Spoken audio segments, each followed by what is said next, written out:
ராத்திரியில அவசரமா ஒரு பில் பாஸ் பண்றாங்க. அதாவது வக்ஃப் திருத்த சட்டத்தை அமலுக்கு கொண்டு வந்திருக்காங்க.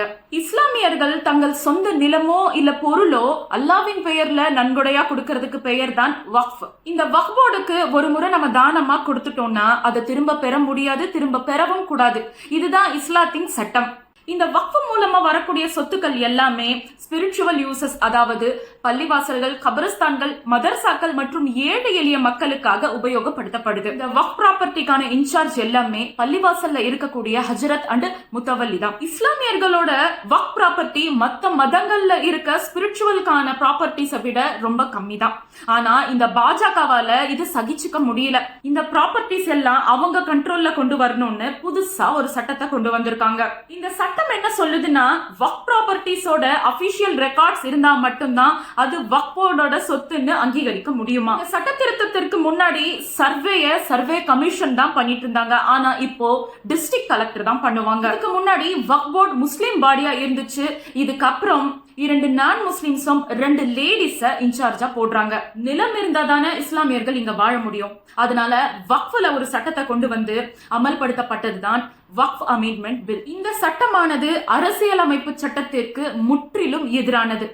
இந்த 4 ஆர்டிகல்ஸ்லயும் ரொம்ப கிளியரா இருக்கு. ஆர்டிகல் 14ல ரைட் டு ஈக்வாலிட்டி, அதாவது அனைத்து இந்தியர்களுக்கும் சமத்துவ உரிமை உண்டு, எந்த மதத்திற்கும் எதிராக பாகுபாடு காட்ட முடியாது. ஆர்டிகல் 25ல ஃப்ரீடம் ஆஃப் ரிலீஜியஸ், அதாவது அனைத்து இந்தியர்களுக்கும் மதத்தை சுதந்திரமாக பின்பற்றுவதற்கான உரிமை உண்டு. இதுல கவர்மெண்டோ அல்லது அரசு நிறுவனங்களோ இன்டர்ஃபியர் பண்ண முடியாது. ஆர்டிகல் 26ல freedom of manage religious affair, அதாவது மத நிறுவனங்களை செயல்படுத்தக்கூடிய சுதந்திரம் அந்தந்த மதத்தினருக்கு உண்டு.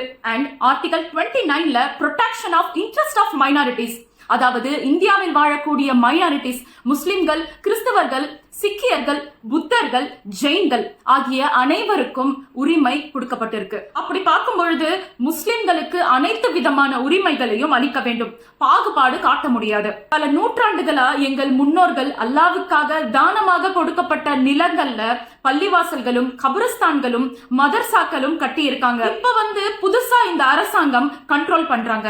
அதுக்காகத்தான் இஸ்லாமியர்கள் அனைவரும் ஒன்று திரண்டு இந்த சட்டம் எங்களுக்கு வேண்டாம் அப்படின்னு போராடுறோம். இன்னைக்கு இஸ்லாமியர்களுக்கு எதிராக கொண்டு வந்த இந்த சட்டத்தை நாளைக்கு கிறிஸ்டியன்களுக்கும் கொண்டு வர போறாங்க. இத நம்ம தலைவர் திரு ராகுல் காந்தி அவர்கள் தெளிவா சொல்லிட்டாரு. இன்னைக்கு நம்ம போராடலனா அப்புறம் என்னைக்குமே நம்மளால போராட முடியாது. எங்கள் சொத்து எங்கள் உரிமை. நன்றி. ஜெய் ஹிந்த்.